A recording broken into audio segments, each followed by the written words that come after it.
आप सबको पता है हमारे अंदर आत्मा है, लेकिन हमारे अंदर कोई आत्मा, हाँ हम ही आत्मा है। हाँ, माता जी ने सही बोला, ताली हम ही आत्मा है।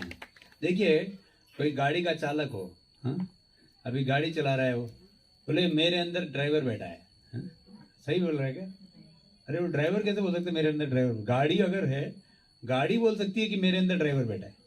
तो अगर हम अपनी पहचान शरीर के साथ करते हैं तो हम बोलेंगे कि हमारे अंदर आत्मा है, लेकिन हम आत्मा है, हमारे बाहर शरीर है। तो हम इस शरीर को चला रहे हैं, ये गाड़ी के समान है। जैसे आपने वो जेसीबी देखा है क्या? जेसीबी, वो बड़ा ऐसा मलबा उठाने के लिए ऐसा बड़ा सा आता है, हाँ? वो अंदर बैठ के एक छोटा सा आदमी ट्यूं ट्यूं करता है, वो इतना सारा वो मलबा उठा देता है ना? देखा आपने? इतना बड़ा हाथ होता है उसका। उसी तरह हम यहाँ पे छोटे से आदमी बैठे हैं ना, हम आत्मा हैं, वो इतना बड़ा हाथ है, ये जेसीबी की तरह ऐसा आता है उठाने के लिए। तो हम ये शरीर नहीं है। जब तक हम इस शरीर के साथ पहचान बनाएंगे तो हम शरीर के पोषण के लिए ही अपना जीवन को न्यौछावर करेंगे। अभी आजकल लोग शरीर को सजाने के लिए बहुत जीवन देते हैं, शरीर को ही कैसे, शरीर की व्याधियों से पीड़ित, शरीर के पोषण के लिए जीवन कैसे आज सबसे स्वादिष्ट भोजन खाया जाए, अच्छे से सजाया जाए, शरीर के भोग, इंद्रियों के भोग के लिए जीवन देना। ये कब करेगा व्यक्ति? जब अपने आप को शरीर समझता है। लेकिन अगर आप सोचिए, आप गाड़ी में बैठे हैं, हम गाड़ी को पेट्रोल डालें और ड्राइवर को कुछ खाना नहीं खिलाए तो क्या होगा? गाड़ी तो चलेगी, लेकिन बेचारा गाड़ी चलाने वाला मर जाएगा, है ना? तो गाड़ी को चलाने वाला ड्राइवर को भी खाना चाहिए, लेकिन उसका खाना पेट्रोल नहीं है। गाड़ी के चलाने वाले चालक का खाना अलग है। तो उसी तरह हम ये शरीर नहीं है। शरीर को पालन करना गलत चीज नहीं है, लेकिन शरीर के पालन पोषण में आत्मा को भूल जाना बड़ी बड़ी भूल हो जाएगी, क्योंकि हम तो आत्मा है। हम इसीलिए जब यहाँ पे आत्मा है, जीवात्मा घूम रहे हैं, लेकिन शरीर के पोषण, शरीर के ही भोग के लिए जीवन का पूरा प्रयास लगा हुआ है, तो हर व्यक्ति असंतुष्ट है।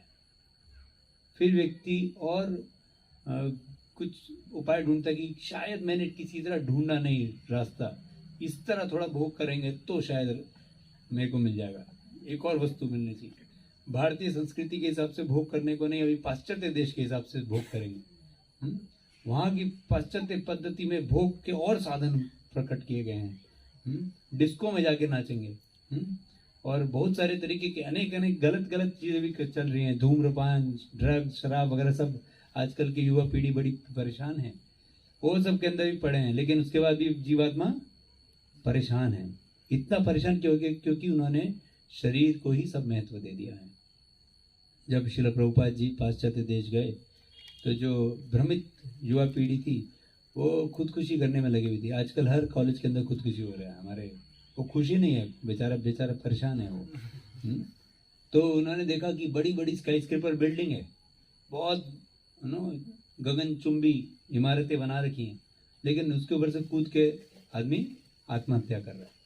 तो क्यों आत्महत्या कर रहा है? अगर प्रगति करी है तो आत्महत्या करने की क्या जरूरत है? तो उन्होंने क्या सोचा, अरे बहुत बड़ा दिक्कत है, ये क्या हो रहा है ना, लोग आत्महत्या कर रहे हैं। क्यों? क्योंकि ऊपर से कूद के आत्महत्या कर रहे हैं। तो उन्होंने क्या किया, इमारत की जो छत थी उसको बंद कर दिया ताले से, तो लोग खिड़की से कूद के कर दिया उन्होंने आत्महत्या। उसका उस व्यक्ति को ये नहीं था कि अरे दरवाजा खुला हुआ है जाके कूद जाता हूँ, ये बेवकूफ नहीं है, वो उसको दुखी है अंदर से दुखी है, इसलिए वो ऊपर से नहीं कूदेगा तो खिड़की से कूदेगा। अभी आजकल कुछ IIT के अंदर भी जब खुदकुशी हो रही है तो लोगों ने देखा, एक साइंटिफिक आइडिया निकाला। उन्होंने बोला ये सब लोग पंखे से लटक रहे हैं, तो क्या करते, पंखे हटा के AC लगा देते, तो लोग कर्टन की रॉड से लटक के मरने लगे। तो ये तो उपाय नहीं हुआ। व्यक्ति का खुशी का तलाश क्या है, कहाँ उसको खुशी मिलेगी? वो हमने जो ड्राइवर है ना उसको खाना नहीं दिया है। आत्मा को खाना चाहिए। आत्मा का पोषण किससे होता है वो जानने की जरूरत है। जब तक हम अपने अस्तित्व को आत्मा के साथ नहीं पहचान करेंगे और आत्मा के पोषण के लिए क्या करना है वो नहीं जानेंगे, और उसके लिए उतना प्रयास कम से कम, अगर 24 घंटे में से 2 घंटा आत्मा को तो देना चाहिए, अगर 22 घंटे शरीर को दिए तो अगर हम आत्मा हैं, शरीर के पोषण के लिए अगर 22 घंटे दे रहे हैं तो कम से कम 2 घंटा तो आत्मा के लिए भी देना चाहिए। तो आत्मा के लिए क्या चाहिए? तो आत्मा के लिए भगवान के साथ रिश्ता चाहिए। भगवान के साथ जब रिश्ता जुड़ता है तो आत्मा को पोषण मिलता है। अभी आत्मा उसी तरह है जैसे कि अनाथ बच्चा हो।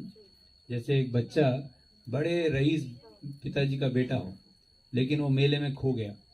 अभी वो वहाँ पे भीख मांग के किसी तरह कुछ अनाज मिल रहा है उसको खाने के लिए, लेकिन उसके पिताजी का कोई बड़ा अच्छा दोस्त मिल गया उसको, और उनसे भी भीख मांग रहा है। उसको पता, अरे ये तो मेरे दोस्त का बेटा है। तो वो क्या करेंगे उसके लिए? वो उसको 5 रुपए देके छोड़ देंगे? क्या करेंगे? अगर आप वो दोस्त हैं उस पिता के, आप क्या करेंगे? आप समझे सवाल? आपके बहुत करीबी दोस्त का, जो बहुत मालामाल व्यक्ति है, उसका एक छोटा बच्चा कुंभ के मेले में खो गया। अभी आपको कुंभ के मेले में वो भीख मांगता दिख रहा है, तो आप क्या करेंगे? 5 रुपए का नोट देंगे? अरे मेरे पिता को, मेरे बड़े अच्छे दोस्त का बेटा, इसको 5 रुपए दो और छोड़ दो। क्या करेंगे बताइए? आगे ले जाएंगे। आपको नहीं बोलेगा। हाँ, क्या करेंगे? हाँ, माता जी ने सही बताया। उसको अपने पिता, उनके पिता के पास ले देंगे। अरे वो 5 रुपए क्या, वो तो उसको 5 करोड़ की जायदाद देगा वो। हाँ? तो पिता के पास तुरंत लेके जाएंगे। उसी तरह हम सब जीवात्मा भगवान के अंश हैं। ममैवांशो जीव लोके जीवभूत सनातन मनष्ठानी इंद्रियाणी प्रकृति स्थानी कर्षति। भगवान के हम सनातन अंश हैं। ममैवांशो, भगवान बोल रहे हैं तुम सब मेरे अंश हो, सनातन अंश, सब मेरे बेटे बेटियां हैं। फिर क्या हो रहा है?